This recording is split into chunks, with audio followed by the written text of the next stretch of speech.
प्रेमी व्यक्ति का कैसा स्वभाव कि वो अत्यंत दोष युक्त व्यक्ति में भी गुण देख लेता है।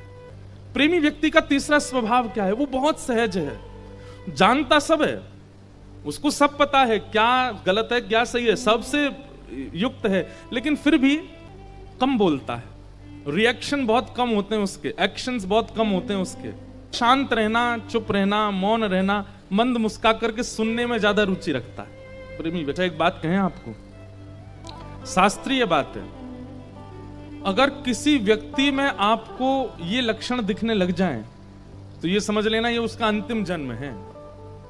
हम इस आधार पर कह रहे हैं कि हमारी जो आत्मा है ना, शरीर के भीतर निवास करने वाली, वो जब बहुत जन्म ले लेती है, वो बहुत दुनिया देख लेती है, 7 जन्म उसके पूरे हो चुके, कितनी योनियों में वो भटक चुकी, सब जगह जन्म लेते लेते लेते लेते लेते सब कुछ देखते देखते उस आत्मा का इतना अनुभव हो जाता है कि वो जब अपने अंतिम जन्म की स्थिति में आती है तो बहुत सरल हो जाती है, बहुत सहज हो जाती है। उसको पता है लड़ने से कुछ नहीं होना, पिछले जन्म में लड़के देख चुकी हूं मैं, पिछले जन्म में क्रोध करके भी देखा है, पिछले जन्म में झगड़ करके भी देखा है, सब चीजों के प्रति हट करके भी देखा है।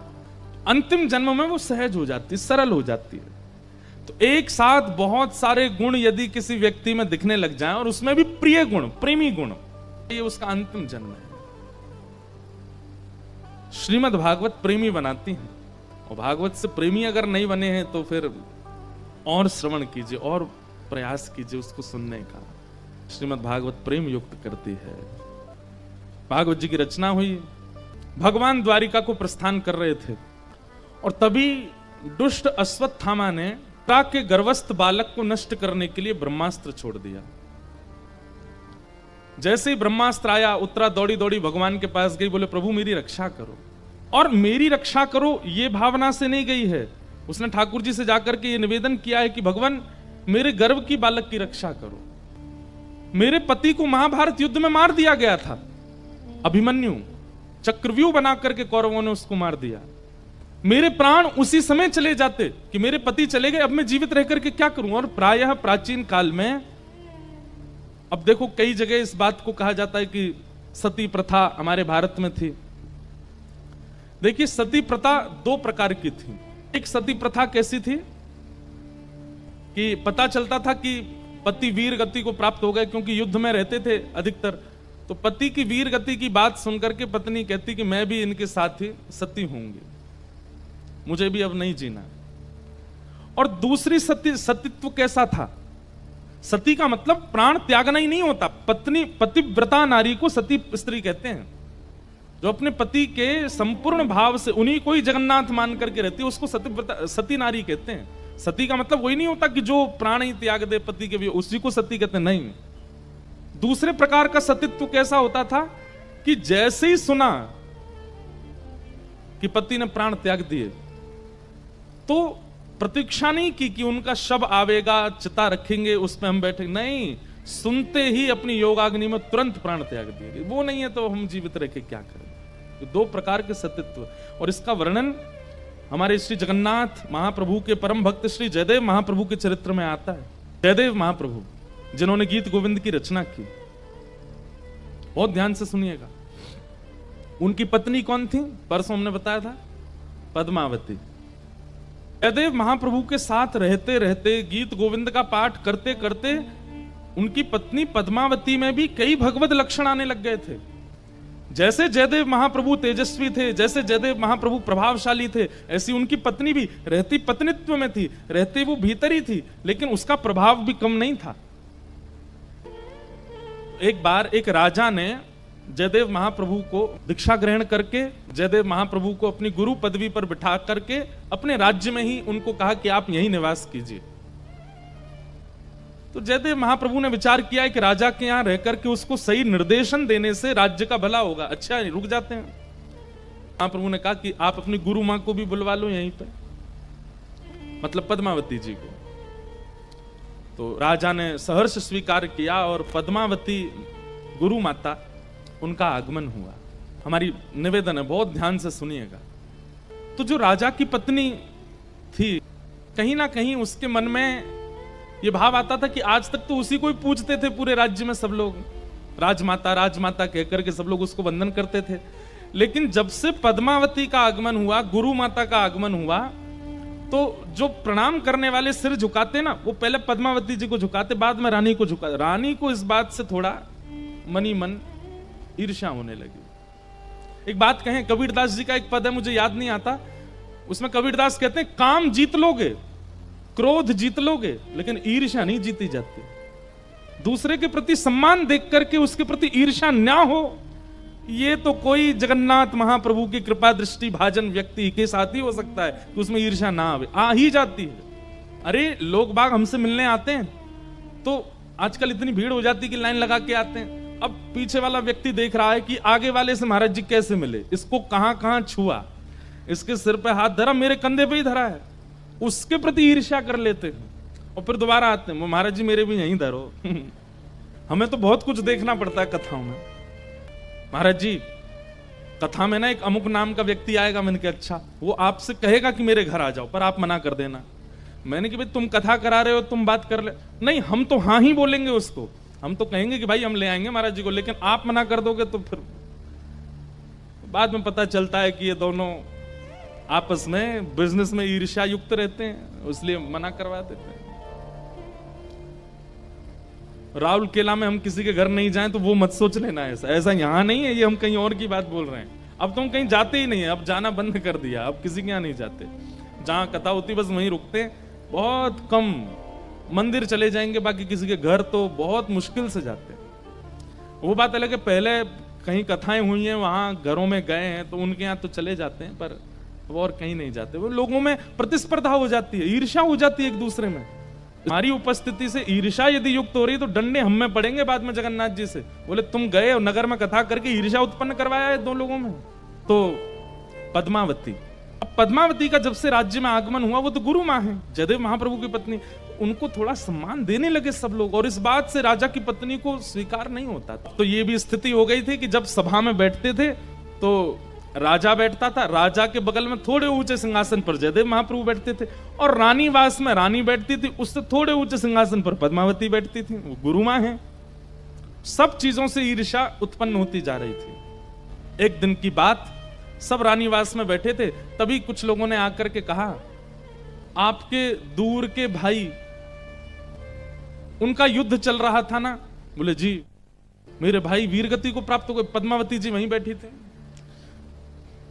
रानी रो करके बोली, मेरे भाई वीरगति को प्राप्त हो गए, अभी तो ब्याह हुआ था उनका, उनकी पत्नी अभी युवा है, अभी तो संतान भी नहीं हुई है उनके यहाँ, और भैया वीरगति को प्राप्त हो गए।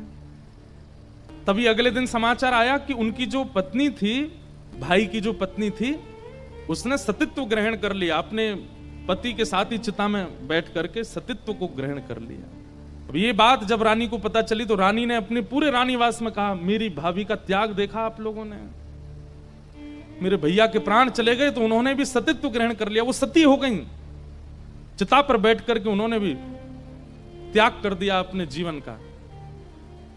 तो ये बात सुनकर के पद्मावती जी बोली, बहुत बहुत ऊंची स्थिति है तुम्हारी भाभी की, लेकिन इससे भी ऊंची स्थिति की सतीत्व हमने, और वो सतीत्व ऐसा होता है कि पति की मृत्यु की खबर पड़ते ही प्राण अपने आप निकल जाते हैं, स्वतः निकल जाते हैं। ये बात तो उनने सहज भाव से कही, लेकिन पद्मावती की इन बातों से रानी को लगा कि ये मेरी भाभी का उपहास कर रहे हैं। एक तो उन्होंने सतीत्व को ग्रहण किया, ऊपर से ये कह रही है कि उससे भी बड़ा सतीत्व कुछ होता है। पद्मावती की बातों को सुनकर के रानी बोली, आप भी पतिव्रता नारी है ना। पद्मावती बोली, इसमें कोई संशय नहीं है, मैं जयदेव महाप्रभु के प्रति अपने इष्ट भाव रखती हूं, वही मेरे जगन्नाथ हैं, वही मेरे सर्वस्व हैं। और एक दिन ऐसा स्वांग रचा, रानी ने आकर के ऐसे रानीवास में और थोड़ा नाटक जैसा किया और रोते हुए आई और आकर के बोली, अरे हम तो अनाथ हो गए, हमारे परम सदगुरुदेव श्री जयदेव महाप्रभु वो तो भगवत धाम को प्रस्थान कर गए। पद्मावती बैठी थी वहीं पर, बोले अपने आप को बहुत बड़ी सतीत्व मानती हैं, उस दिन मेरी भाभी का उपहास कर रही थी, आज इनको देखती हूं। तो रानी आकर के बोली, हमारे परम गुरुदेव श्री जयदेव महाप्रभु वे तो भगवत धाम को प्रस्थान कर गए, हाय हम तो अनाथ हो गए। रानी रोने लगी। पद्मावती जी बैठी थी वहीं पर। पद्मावती जी ने नेत्र बंद किए तो नेत्र बंद करके पता चला कि वो तो राजा के साथ 3 दिन के प्रवास पर गए। तुरंत सामने जल का पात्र रखा था, जल भर के रानी को देने लगी पद्मावती, बोले कि पी लीजिए, हमारे पतिदेव सुरक्षित हैं। वो राजा के साथ गए हैं 3 दिन के प्रवास पे पास के गांव में। हमने अभी अभी नेत्रों से ध्यान लगा करके देख लिया है। नहीं नहीं, मुझे सच्ची खबर मिली है। तभी एक दूत को बुलाया, दूत को बुला करके पद्मावती बोली, अभी इसी वक्त पता करो राजा और श्री जयदेव महाप्रभु कहाँ हैं। 2-4 घंटे में खबर करके बोले, मान आप सत्य कह रही हैं, पास के एक क्षेत्र में राजा के साथ 3 दिन के प्रवास पर गए हैं। अब ये बात सुनकर के तो रानीवास में तो सब लोग नतमस्तक हो गए। बोले, हमने आज तक सतियों की चर्चा सुनी, लेकिन साक्षात सती तो पहली बार देखी, जो यहां बैठे बैठे ये पता कर लेती हैं कि मेरे पति कहां हैं। अब इससे रानी को और ईर्ष्या हो गई। बोले कि ये तो और ज्यादा इनकी श्रेष्ठता हो गई, अब तो उन्हीं के पास भीड़ लगी। एक दिन रानी हट करने लगी राजा से और राजा को कहती है कि आप उत्तर भारत की यात्रा पर जाओ। बोले, जाएं क्यों, कोई जरूरत ही नहीं है, फिर क्यों जाएं। बोले, नहीं आप लेके जाओ और इनको लेकर के जाओ, जयदेव महाप्रभु को लेके जाओ, मुझे इनकी पत्नी की परीक्षा लेनी है। अपने पति को बता दिया। राजा ने कहा, तुम अच्छा नहीं कर रही हो, इससे अनर्थ हो जाएगा, पूरे राज्य का सर्वनाश हो जाएगा, तुम गुरुदेव और गुरुमां की परीक्षा ले रही हो। लेकिन पत्नी हट, नतमस्तक होना ही पड़ता है, चाहे राजा हो पति। भोजन प्रसाद बंद कर दिया, बात करना बंद कर दिया राजा से। अंत में राजा बोला, देवी होगा तो अनर्थ हमारा, लेकिन तुम्हारे इस हट के आगे मैं अपनी हार मानता हूं, ले जा रहा हूं उत्तर भारत किया। क्योंकि रानी को पता था कि उत्तर भारत दूर है, वहां से संदेश नहीं आ पाएगा, और तब मैं ये कह दूंगी कि उनके प्राण चले गए, और तब देखती हूं क्या होगा। लंबी यात्रा पर राजा जयदेव महाप्रभु को लेकर के चले गए, और कुछ दिनों के बाद रानी ने फिर वैसा ही स्वांग किया। अब तो पूरी सभा में ऐसी योजना बनाई कि दूत पत्र लेकर के आएगा, बाकायदा आकर के सब रोएंगे, सब लोग हाहाकार मचाएंगे कि जयदेव महाप्रभु चले गए। तब देखती हूं क्या होगा। एक दिन वही हुआ, रानीवास में एक दूत आया, आकर के चिल्ला चिल्ला करके कहने लगा, हमारे परम पिता, हमारे साक्षात गुरुदेव श्री जयदेव महाप्रभु का भगवत धाम गमन हो गया। राजा ने स्वयं पत्र लिख करके भेजा और नीचे हस्ताक्षर किए हैं, 15 दिन के अंदर उनका शव लाया जाएगा। सब लोग रोने लगे, लेकिन पद्मावती अभी भी जानती हैं कि कुछ हुआ नहीं है। लेकिन इस रानी को बहुत पड़ी है मेरे सतीत्व को देखने की। तुरंत पद्मावती जी ने योग ध्यान लगाया और अपनी योग आग्नि से अपने सतीत्व को ग्रहण कर लिया और वहीं अपने प्राण त्याग दिए। प्राण त्याग करके शिथिल शरीर पड़ा है उनका, प्राण जा चुकी। देख करके तो रानी तो घबरा गई, बोली सच में चली गई क्या? वैद्य बुलाया, वैद्य ने कहा इनकी नब्ज नहीं चल रही है, इनकी श्वास नहीं चल रही है, हृदय की धड़कन रुक चुकी है, प्राण निकल चुके हैं इनके। सब स्वांग जो कर रहे थे, नाटक कर रहे थे, वो सब रानी से कहने, रानी ये क्या कर दिया आपने? जयदेव महाप्रभु तो जीवित हैं, इन्होंने प्राण त्याग दिए। बोले राजा को अभी पत्र लिख करके कहो कि वो तुरंत वापस आवे, आधे रास्ते से ही आवे, अब मैं कैसे संभालूंगी, क्या होगा? आदि ग्लानी होने लगी अपने ऊपर। 3 दिन तक उनका शव रखा गया, 3 दिन तक उनके शव को रखा पद्मावती जी के, और 3 दिन बाद राजा लौट करके आए, साथ में जयदेव महाप्रभु आए। रानी ने सब सत्य बता दिया। बोले गुरुदेव मुझसे अपराध हुआ, मैं जानबूझ के इनका सतीत्व देखना चाहती थी, इसलिए मैंने 2 बार अपराध किया। पहले बार में तो इन्होंने अपना सतीत्व का परिचय दिया, पर दूसरे बार में तो पूर्ण परिचय दे दिया, इन्होंने प्राण त्याग दिया। जयदेव महाप्रभु बोले तुम चिंतित मत हो। अपनी पत्नी पद्मावती के शव के पास जयदेव महाप्रभु गए और उनके सिर को उठा करके अपनी गोद में रखा। महाप्रभु श्री जगन्नाथ जी का स्मरण किया और स्मरण करके कान के समीप जाकर के जयदेव महाप्रभु गीत गोविंद का पाठ करने लगे। धीर समीरे यमुना तीरे बसती बने वनमाली। जब गीत गोविंद का पाठ किया और महाप्रभु जगन्नाथ जी का स्मरण करते हुए जगन्नाथ जगन्नाथ जगन्नाथ रक्षमाम महाबाहो महाबाहो महाबाहो पाहिमाम। अरे प्रिय पद्मावती, अब अपनी योग निद्रा त्याग दो। तुम्हारा सतीत्व ग्रहण करना तब सार्थक होता जब मेरे प्राण चले गए होते, पर मैं तो जीवित हूं। तुम तुरंत वापस आ जाओ। देखो रानी व्याकुल हो रही है, सब राज्य के लोग व्याकुल हो रहे हैं, अब विलंब मत करो। महाप्रभु जगन्नाथ की सेवा में अभी तुम्हें बहुत समय व्यतीत करना है, तुरंत वापस आ जाओ। जैसे ही कान में ये बात कही, जयदेव महाप्रभु ने तुरंत पद्मावती उठ करके खड़ी हो गई और सबके सामने ये सतीत्व देख करके सब नतमस्तक हो गए। राजा तो पूर्ण समर्पित था जयदेव महाप्रभु को, लेकिन आज पत्नी और पूरा राज्य पूर्ण समर्पित हो गया जयदेव महाप्रभु को। बोले कि आप वैष्णव बंधुओं चमत्कार नहीं दिखाता, एक बात ध्यान से सुन लीजिएगा, वैष्णव भक्त चमत्कार नहीं दिखाता, वैष्णव भक्त की सामान्य क्रिया पर ठाकुर जी चमत्कार करते हैं, वो नहीं करता है, उसका ना विश्वास होता है ना उसकी स्थिति होती है, ठाकुर जी करते हैं लीला तो। और ऐसे सतित्व का उन्होंने स्थापन किया। उसके बाद रानी ने पद्मावती जी के चरणों में बैठ करके शिक्षा ग्रहण की कि आपके जैसे मैं कैसे सती बनूं अपने पति के लिए। और श्री पद्मावती जी ने फिर उनको सतित्व का पाठ पढ़ाया, पति के प्रति कैसी भावना, उनके प्रति कैसी श्रद्धा, कैसा नियम, आदि आदि सब। और सतित्व केवल स्त्रियों का नहीं होता है बंधुओं, पुरुष का हूं, दुनिया में सबसे बड़ा व्रत यदि कोई है तो वो एक ही है। क्या? किसी एक के ही रहो हमेशा, ये सबसे बड़ा व्रत है। अपनी बुद्धि में, अपने नेत्रों में, अपने मन में किसी अन्य का विचार भी ना आना, एक के ही सदा रहना। इससे बड़ा व्रत ना तो सोमवार का है, ना तो प्रदोष का है, और ना एकादशी का है। ये सबसे बड़ा व्रत है, पत्नी व्रत, पति व्रत। आज उत्तरा द्वारिकाधीश से कह रही है कि मैं तो अपने पति अभिमन्यु के साथ प्राण त्यागना चाहती थी, लेकिन तब मेरे मन में आया कि मैं गर्भवती हूं, मेरे गर्भ में बालक है, भले ही मेरे पति चले गए, लेकिन इस बालक को मैं जन्म दूंगी और द्वारिकाधीश श्री कृष्ण का परम भक्त बनाऊंगी, इसलिए मैं जीवित बैठी थी। लेकिन आज ये ब्रह्मास्त्र मेरे ही बालक को मारने के लिए आ रहा है श्री कृष्ण, मेरा जीवित रहना, इससे अच्छा तो मैं सती हो जाती। द्वारिकाधीश मेरी रक्षा करो।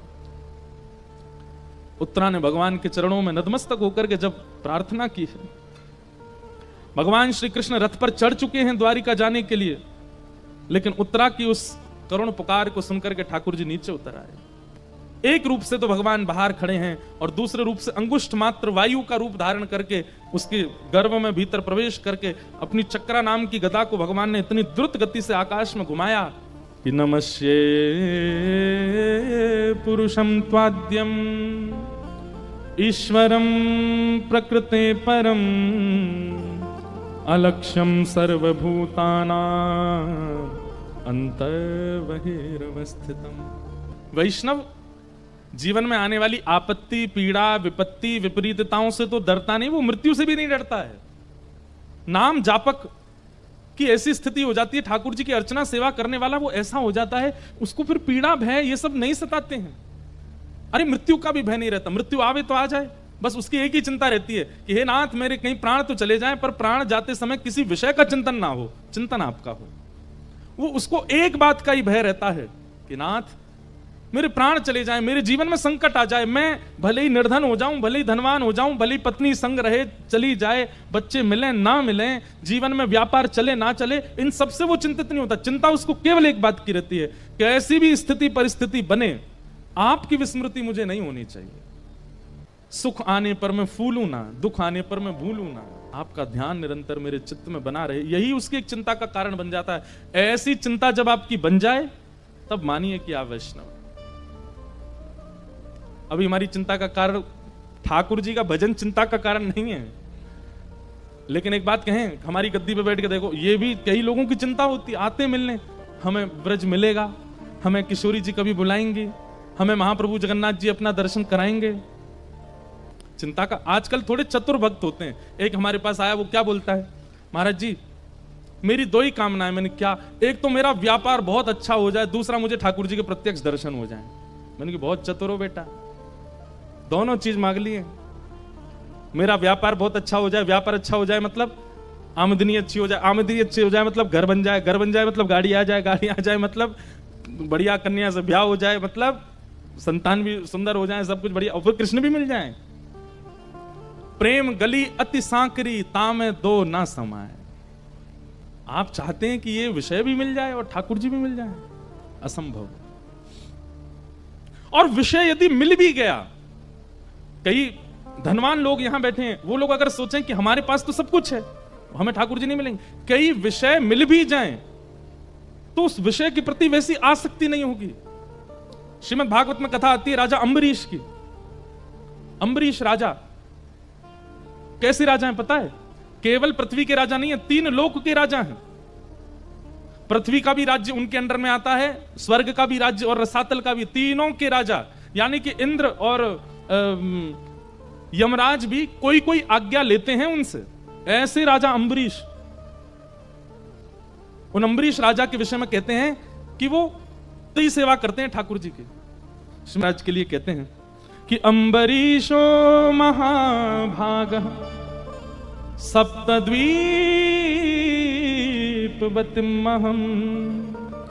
अव्ययां च श्रियं लब्ध्वा विभवं चातुलम भुवि। अम्बरीश राजा सप्तद्वीपों के राजा हैं, लेकिन उनका स्वभाव कैसा है? तो सवै मनः कृष्ण पदारविंदयो वर्चांसि वैकुंठ गुणानुवर्णने कि करो हरेर्मंदिर मार्जनादिषु श्रुतिम चकाराच्युत सत्कथोदय। सीखने वाली बात है, बहुत ध्यान से सुनिएगा। अम्बरीश राजा के विषय में क्या कहते हैं? सप्तद्वीप के राजा हैं, इनके पास ना तो धन की कमी है, ना श्री की कमी है, ना संपत्ति की कमी है, ना भोग विलास की कमी है। लेकिन अम्बरीश राजा का एक बहुत विशेष गुण यहां भागवत जी में बताया गया। क्या? कोई भी काम है, कोई बहुत बड़ा राजा मिलने के लिए आया है तो कहते हैं मंत्री जी आप जाकर के मिल लीजिए, समझ लीजिए क्या कहना चाहते हैं। कोई बहुत बड़ा व्यापारी आया है तो अपने परिवार के लोगों को भेजते तुम जाके कर लो उस काम को। लेकिन इतने बड़े राजा होने के बाद भी यहां पर लिखा है करौ हरेर मंदिर मार्जनादिषु, सारी क्रियाओं को अपने परिवार और अपने सेना को बांटते हैं, लेकिन ठाकुर जी की निज सेवा खुद करते हैं। मंदिर में किसी का प्रवेश नहीं, मंत्री महामंत्री संतरी सब बाहर रहो, झाड़ू से लेकर के ठाकुर जी की सेवा सब राजा अम्बरीश स्वयं करते हैं। और केवल इतना नहीं, ठाकुर जी के भोग में बनने वाली जो सब्जियां हैं, वो सब्जियां जो खेत में लगती हैं, वो खेती भी खुद करते हैं। उन सब्जियों को तोड़ने भी खुद जाते हैं, उनको धो करके अमनिया करके सब्जी भी स्वयं बनाते हैं, रोटी भी स्वयं सिद्ध करते हैं, श्रृंगार भी स्वयं करते हैं, मंदिर में पोंछा झाड़ू बर्तन सब अपने आप करते हैं। और एक जगह तो वर्णन आता है अम्बरीश राजा के मन में असंतुष्टि हो गई।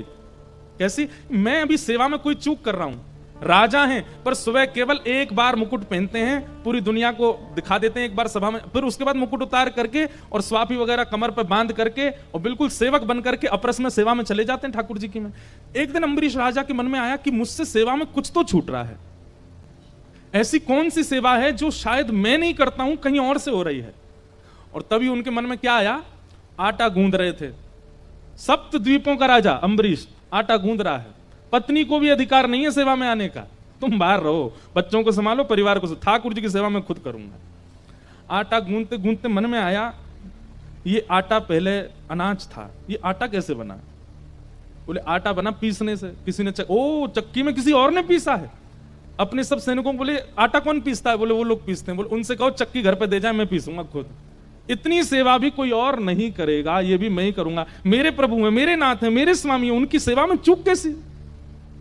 और जब चक्की आ गई घर में, रानी मंत्री संतरी सब सिर पर हाथ धर के बैठे, बोले पागल हो गए हमारे, इनको सप्तद्वीपों का राजा बना किसने दिया है? ये चक्की खुद पीस रहे हैं। और चक्की के पास बैठ करके गेहूं लेकर के डालते जा रहे हैं और अम्बरीश राजा स्वयं अपने हाथों से चक्की पीस रहे हैं।